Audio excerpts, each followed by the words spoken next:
स्वागत है आपका बी न्यूज नेशन में। मैं हूं आबिद हुसैन शेख। हिजाब पर मिस यूनिवर्स हरनाज कौर संधू का जवाब, इसके पर हैं इसको उड़ने दो।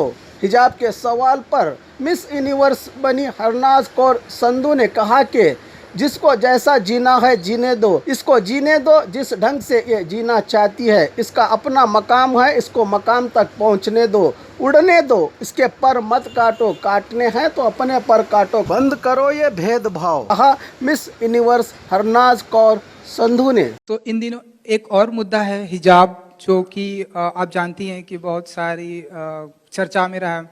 आप क्या सोचती हैं?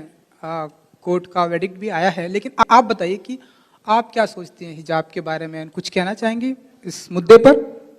Well, honestly, हमेशा लड़की को ही टारगेट क्यों करते हो आप? अभी भी मेरे को ही टारगेट कर रहे हो आप। हिजाब की बात में भी आप लड़की को टारगेट कर रहे हो। उसको जीने दो जिस ढंग से वो जीना चाहती है, उसको अपने मुकाम तक पहुंचने दो, उड़ने दो। वो उसके पैगाम है, वो उसके पर हैं। आप मत काटो, काटने हैं तो अपने आप के काटो।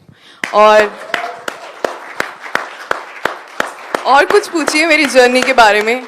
मैंने क्या क्या अपनी जर्नी में हर्डल्स देखी होंगी। ब्यूटी पैजेंट्स के बारे में तो कितने परसेप्शंस होते हैं। It's just about you looking beautiful? Absolutely not. That's just 1% of beauty pageants. It's about your confidence, it's about your voice, it's about your ideology, your personality. And are you enough courageous to bring the difference in society? Yes, I am. That's why I'm sitting here. Thank you. Whoa! Hello audience. और खबरों के लिए देखते रहिए B news nation.